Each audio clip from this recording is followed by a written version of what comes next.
ये कहानी शायद आपको इतनी डरावनी ना लगे, लेकिन ये बात वही समझ सकता है जिसके साथ ये बीतता है। ये बहुत साल पहले की बात है, जब मैं 4-5 साल का था। तब मेरे मम्मी पापा हरियाणा से पंजाब में शिफ्ट हुए थे बिजनेस के चक्कर में।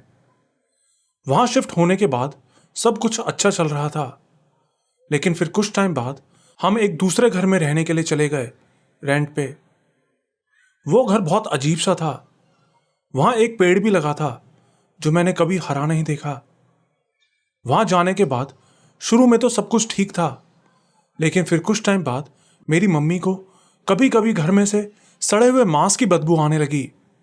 लेकिन ये बदबू कभी कभी आती थी। फिर धीरे धीरे मुझे भी रात में बहुत गंदे सपने दिखाई देने लगे। सपने में मुझे मरे हुए लोग दिखाई देते, सड़ता हुआ मांस दिखाई देता और एक काला साया दिखाई देता। यह बात मैंने अपनी मम्मी को भी बताई, लेकिन उन्होंने मेरी बात पे ज्यादा ध्यान नहीं दिया। लेकिन फिर कुछ टाइम बाद मम्मी को भी इसी तरह के सपने दिखाई देने लगे। हमने पापा को भी बताया, लेकिन पापा बोलते कि यह सब तुम्हारा वहम है। फिर एक रात मैं और पापा कमरे में बैठे टीवी देख रहे थे। तभी हमें मम्मी के चीखने की आवाज सुनाई दी। हम जल्दी से भाग के किचन में गए तो देखा कि मम्मी किचन के एक कोने में दुबक के बैठी थी और बहुत डरी हुई थी। हमें देखते ही मम्मी रोने लगी और आधे घंटे तक रोती रहीं। फिर मम्मी ने बताया कि खाना बनाते हुए उनको लगा कि कोई उनके पीछे खड़ा है, और तभी किसी ने पीछे से उनके कंधे पे हाथ रख दिया और उनकी चीख निकल गई। बस वो उस घर में हमारी आखिरी रात थी। हमने एक दूसरे सोसाइटी में घर ले लिया और वहां शिफ्ट हो गए। उस घर के बारे में लोग बताते थे कि उस घर में जो भी रहने आता है वो सीधा अपने घर में ही जाता है। उस घर में हमारा बहुत अच्छा टाइम निकला, सब कुछ ठीक था। बस कभी कभी मुझे डरावने सपने आते थे। मैं मम्मी को बताता तो मम्मी कहती कि हॉरर मूवीज देखने की वजह से ऐसे सपने आते होंगे। लेकिन एक और अजीब चीज जो मेरे साथ होने लगी थी वो ये कि बहुत बार मुझे ऐसा लगता था कि जो काम मैं कर रहा हूं वो मेरे साथ पहले भी हो चुका है। मेरे साथ ये बहुत आम बात थी कि मुझे फ्यूचर की 1-2 सेकंड्स दिखाई दे जाती थीं। मैं इनको विजन्स बोलता था। मुझे विजन्स आने लगी थी, लेकिन फिर एक टाइम बाद ये भी बंद हो गए। फिर जब मैं 11th क्लास में पहुंचा तो दूसरे शहर में चला गया पढ़ाई करने के लिए। लेकिन फिर पिछले साल कोविड की वजह से मुझे घर वापस आना पड़ा। सब कुछ ठीक चल रहा था। फिर एक शाम जब मैं सो रहा था तो मम्मी ने मुझे उठाया, लेकिन मैं फिर से सो गया। तब मैंने सपना देखा कि कोई औरत मेरे घर वालों को मारना चाहती है। उसने मुझसे कहा कि इन्होंने मेरे बच्चों को मारा है, मैं इन्हें नहीं छोड़ूंगी। तो मैं सपने में ही उसे हाथ जोड़ के माफी मांगने लगा। इतने में मम्मी ने मुझे उठा दिया। मैं उठ के रोने लगा और मम्मी को सपने के बारे में बताया। मेरी बात सुन के सब चिंता में पड़ गए। लेकिन फिर 1-2 दिन बाद सब इस बात को भूल गए। लेकिन उस दिन के बाद से मुझे सब कुछ अजीब लगने लगा। कई बार जब मैं अपने कमरे में अकेला बैठा होता तो मुझे लगता कि अभी कोई औरत आएगी और मेरे अंदर समा जाएगी। कई बार गर्मियों के टाइम पे भी अचानक मेरे कमरे में बहुत ठंड हो जाती, लेकिन मैं इन सब बातों पे ध्यान ना देते हुए अपनी जिंदगी जी रहा था। लेकिन फिर धीरे धीरे हमारे साथ सब कुछ खराब होने लगा।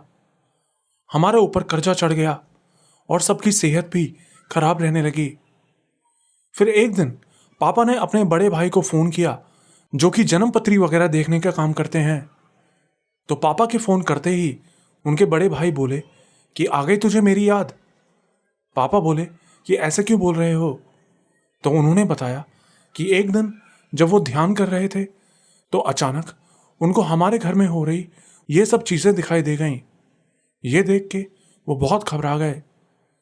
पापा ने उनको बताया कि हमें अजीब अजीब सपने वगैरह आ रहे हैं और काम भी ठीक नहीं चल रहा। तो उन्होंने कहा कि नवरात्रों में सही मुहूर्त देख के महाविद्या का पाठ करवाओ और उसके साथ दुर्गा माँ का एक चांदी पाठ भी करवाना। और एक और रक्षा पाठ भी करवाने को कहा था। तो हमने हमारे यहाँ के एक मशहूर पंडित जी को पाठ करने के लिए बुलाया। तो वो नवरात्रि से एक दिन पहले हमारे घर में आके सारी तैयारी करके चले गए। लेकिन फिर उसी रात में मैं उसी कमरे में सो रहा था जहां तैयारी की गई थी। हमारा मंदिर भी उसी कमरे में रखा था। उस रात मैंने इतना भयानक सपना देखा जितना मैंने आज तक नहीं देखा था। सपना क्या, वो तो बिल्कुल मेरी मौत थी। मैंने देखा कि मैं अपने घर आया तो वहां सब कुछ तहस नहस हो रखा था और एक काली बिल्ली मेरे घर वालों पर हमला कर रही थी। मैंने उस बिल्ली को गले से पकड़ा और बोला, चुड़ैल, मेरे घर वालों को छोड़ के चली जा यहां से। तो वो बिल्ली मुझे एक शैतानी स्माइल देते हुए वहां से गायब हो गई। तभी मेरी आंख भी खुल गई। मैं बेड पे उल्टा होकर सोता था। मुझे नहीं पता वो क्या था, लेकिन आंख खुलते ही मुझे अपने पीछे किसी के होने का एहसास हुआ, जिसकी सुर्ख ठंडी सांसें और नाखून साफ करने की आवाज मुझे साफ साफ आ रही थी। उस टाइम मैं थोड़ा सा भी हिलता तो मेरी जान निकल जाती। मैं मन ही मन हनुमान चालीसा पढ़ने लगा। मुझे पूरी भी नहीं आती थी, लेकिन मैं पढ़ता रहा। अपनी कुल देवी को भी याद किया। जितने भी भगवान मुझे याद थे उन सब का ध्यान किया कि बस आज मेरी जान बचा लो। और तभी अचानक से मुझ में पता नहीं कैसे हिम्मत आई। मैं वहां से उठ के भागा और सीधा अपने मम्मी पापा के रूम में चला गया। उस वक्त रात के 3 बज रहे थे। अपनी मौत को मैंने इतने करीब से पहले कभी नहीं देखा था। तभी पापा भी उठ गए। पापा को भी वैसा ही सपना आया था और तभी लगभग 2 सेकंड्स के लिए पूरा घर बहुत जोर से कांपा और फिर पूरे घर में एक खून जमा देने वाला सन्नाटा छा गया। मैं उस वक्त इतना डर गया था कि डर के मारे बेहोश हो गया। फिर सुबह 8 बजे के करीब अचानक मेरी आंख खुल गई। उससे पहले मैंने एक और सपना देखा था।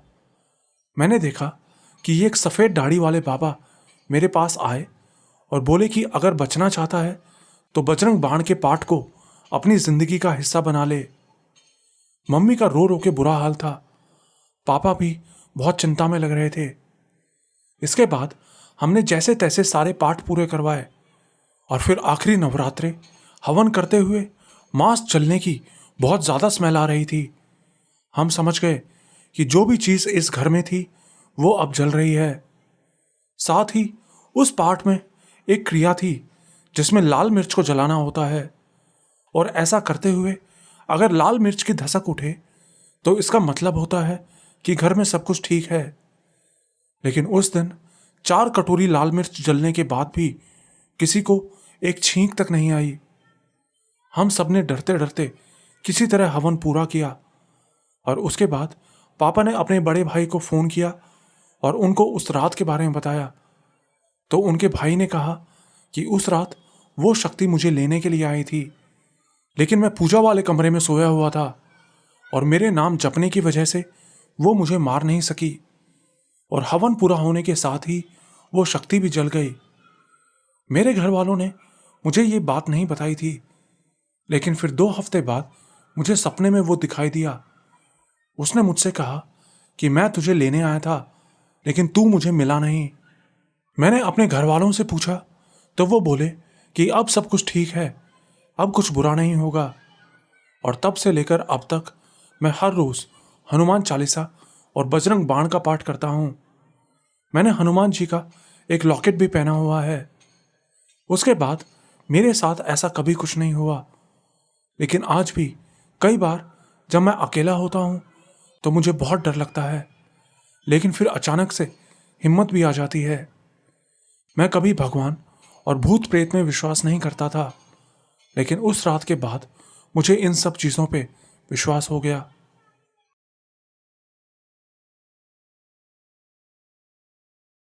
मेरा नाम सनी है। मैं पंजाब के नवां-शहर इलाके का रहने वाला हूँ। ये साल 2006 की बात है, जब मैं अपने गांव के स्कूल में 6th क्लास में पढ़ता था। हमारे गांव में ही एक आदमी था जो कि पहले अमेरिका में रहा करता था। बताते हैं कि वो आदमी पहले बहुत अमीर था उसकी बहुत अच्छी नौकरी थी। लेकिन एक बार जब वो गांव में आया तो गांव में आने के बाद अचानक उसे पता नहीं क्या हो गया, वो बिल्कुल पागल हो गया था। उसको कुछ पता ही नहीं होता था कि वो क्या हरकतें कर रहा है। बहुत से डॉक्टरों ने भी उसका इलाज किया लेकिन वो ठीक नहीं हो सका। एक समय ऐसा आया कि उसके घर वालों ने भी उसको छोड़ दिया। जब मैं 6th क्लास में था तो उसको हम गलियों में पागलों की तरह इधर उधर घूमता हुआ देखते थे। स्कूल से आते हुए मैं जिस गली से आता था उस आदमी का घर उसी गली में पड़ता था। मेरा एक बेस्ट फ्रेंड भी उसी गली में रहता था। कई बार जब मैं अपने फ्रेंड से मिलने उसके घर जाता था तो वो आदमी पता नहीं कैसे अचानक से मेरे पीछे आ जाता था और कुछ बोलते हुए मुझे मारने के लिए दौड़ता था। मुझे उस आदमी से बहुत डर लगता था। मैं कैसे अपने आप को बचा के अपने घर पहुंचता था ये मैं ही जानता हूं। मैं अपने दोस्त से भी बोलता कि मुझे उस आदमी से बहुत डर लगता है, तो वो बोलता कि वो तो बस पागल है, उससे डरने की जरूरत नहीं है, वो किसी को नुकसान नहीं पहुंचाता। साथ ही बताऊं कि उस गली में सिर्फ 3-4 घर ही बने थे, बाकी पूरी गली में बस पेड़ और ईंट पत्थर ही पड़े रहते थे। दिन में भी वहां से जाने में डर लगता था। एक बार मेरे चाचा की शादी होने वाली थी तो बहुत से मेहमान हमारे घर आए हुए थे। हम सब बच्चे मिलके हाइड एंड सीक खेल रहे थे। इसी बीच खेलते खेलते मैं अपनी बुआ के लड़के को लेके उसी गली में चला गया, उसको अपने बेस्ट फ्रेंड से मिलवाने के लिए। मैं उस गली में वैसे तो कभी नहीं जाता था, लेकिन उस दिन बुआ के लड़के के साथ होने से मुझे डर नहीं लग रहा था। अब मैं उस गली में घुसा ही था कि मुझे कुछ दूर गली में वही आदमी खड़ा दिखाई दिया और ठीक उस आदमी के सामने एक और आदमी खड़ा था, जिसको देखकर हम दोनों इतना ज्यादा डर गए कि हम वहां से हिल भी नहीं पा रहे थे, मानो हमारी पूरी बॉडी को किसी ने जकड़ लिया हो। वो चीज जो उस आदमी के सामने खड़ी थी, उसका पूरा शरीर ऐसा था जैसे वो मिट्टी का बना हो और उसके पूरे शरीर पे अजीब से कटे के निशान बने थे और उसका मुंह भी बिल्कुल किसी जानवर के जैसा था। वो पागल आदमी उसके सामने अपना सिर झुका के खड़ा था और उस शैतान ने अपने एक हाथ से उसे पकड़ा हुआ था। ये सब देख के मेरे दिल की धड़कन तो इतनी तेज हो गई कि मुझे लग रहा था कि मैं अभी मर जाऊंगा। मैं अपनी जगह से हिल भी नहीं पा रहा था, लेकिन मेरी बुआ का लड़का किसी तरह मुझे पकड़ के पीछे खींच के ले गया। फिर हम दोनों वहां से तेजी से भागे और सीधा अपने घर पहुंचे। हमारी हालत देख के सब लोग पूछने लगे कि तुम्हें क्या हुआ है, तो हमने सबको पूरी बात बताई। घर वालों ने हमारे ऊपर बहुत गुस्सा किया कि इतनी दोपहर में तुम दोनों बाहर क्यों गए थे। उस दिन के बाद मैं उस गली में फिर दोबारा कभी नहीं गया।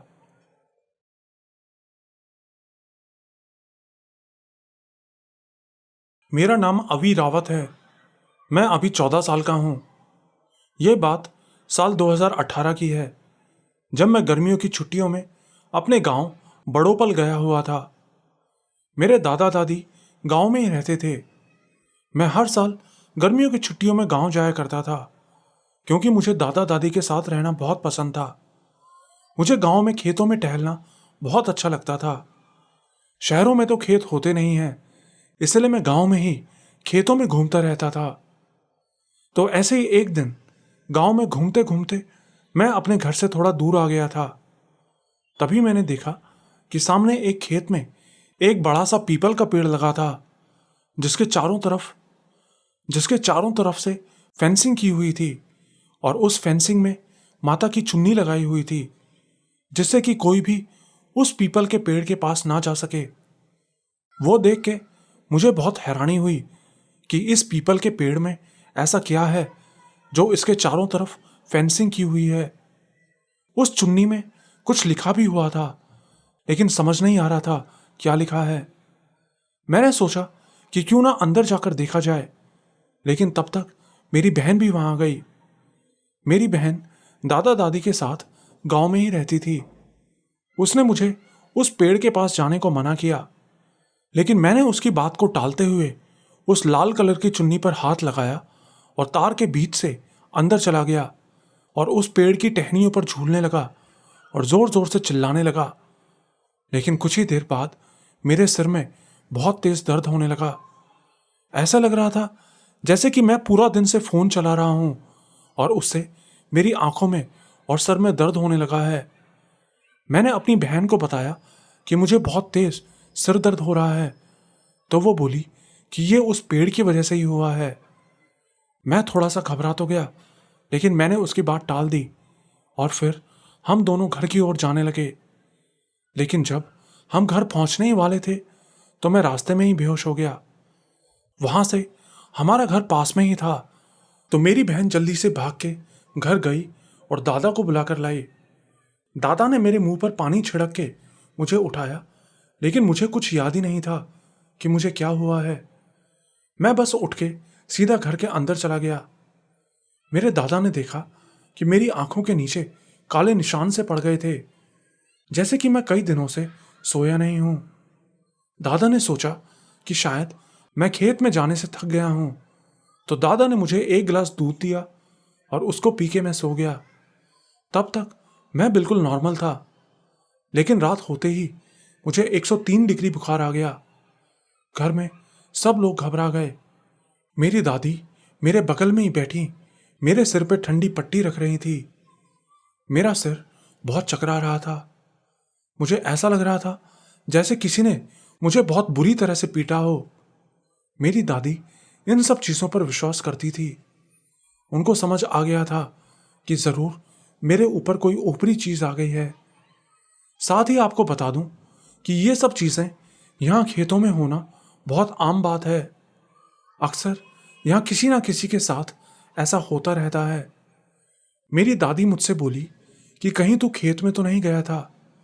मैंने कहा मुझे तो कुछ याद ही नहीं, लेकिन मेरी बहन ने दादी को पूरी बात बता दी कि मैं खेत में उस पीपल के पेड़ के पास गया था जिसके पास कोई नहीं जाता।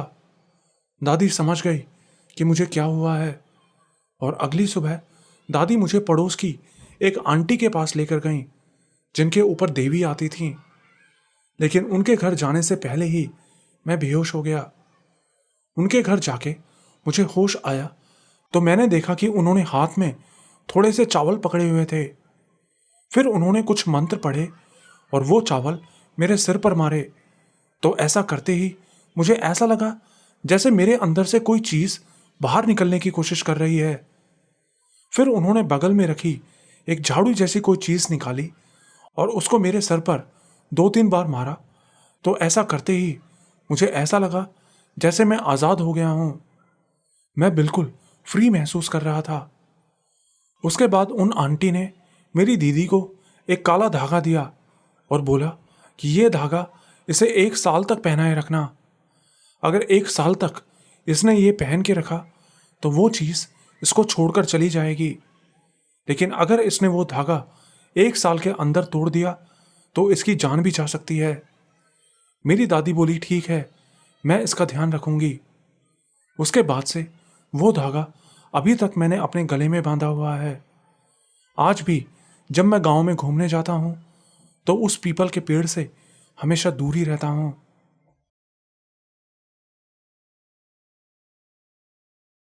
मेरा नाम समीना है।